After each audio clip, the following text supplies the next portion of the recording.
Hey, hey, hey! Hey, hey, hey! Alright guys, nag-aayos kami ng mga items. Alloy. Lata na alloy, tapos secondary alloy, tapos yung makakapal na alloy. Alright. Ayan o, mga nakalata-lata. Ayusin po lahat para magbabayad ng damage. Damage na naman. Damage na naman. Kababayad lang namin damage kahapon. Damage na naman. Damage na. Damage na. asan yung makapal na alloy? Ayan. Yun nasa green. Ay, ito pala guys. So, isang sako na pala. Ayan o. Makakapal na alloy guys. Andito yung kaserola, rice cooker, tigirin, kawali, kuha ng timbangan, kuha ng panghimagas, tapos mga bomba. Lahat guys ito yung makakapal. Mataas ang ore dito, mataas yung antas ng kilo nito, ng presyo nito, right? Ito guys, ito yung mas makapal na alloy. Kaldero, sink, sama-sama na yan. Plancha. Alright guys, hindi na natin naayos yung mga items. Buhat pa kagabi po yan, no? Ayan, overwhelming kami sa stock. Kababiyahe lang namin kahapon. Overwhelming na naman sa stock. Sobra na naman sa stock. Hindi pa naayos kaagad. O, ayan o. Magbubuhos na guys. Ayan, yan sinasabi ko sa inyo guys ng kayamanan ng Pilipinas. Alright. Sasabihin paldo. Hindi tayo pwedeng sabihin paldo. Nagbayad ng damage kahapon eh. Kaya waldo. Hindi paldo. Alright guys, pag nakalimang sako kami dyan, o 6 na sako, yun sinasabing semi paldo. Pero pag 10 sako po yan, inabot, yan ang tinatawag na more paldo. More paldo, kayamanan ng Pilipinas. Ano yan? Hey! Sakto.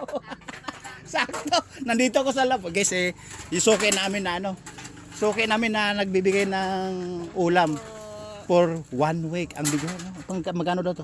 350 lang. Alright, sige, sasabihin ko na lang. O baka may shout out ka dyan, ha?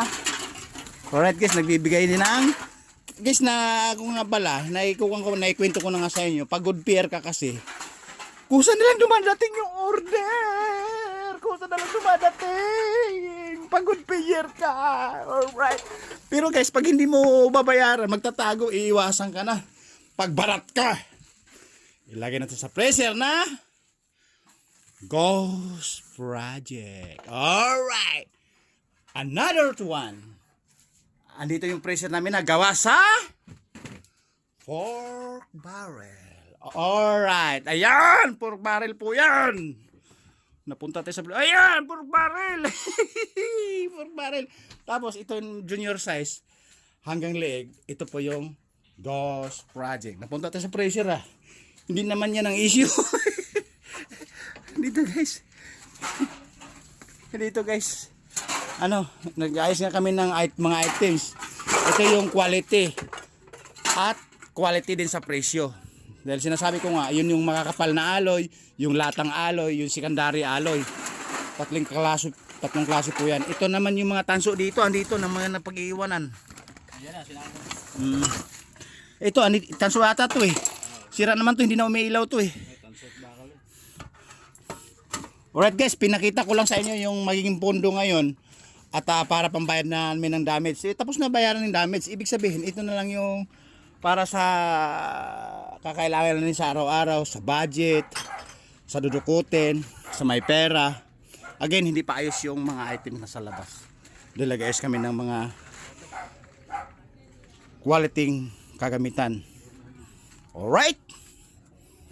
Woo! Another paldo na naman. Kung walang damage. Alright. Pabu!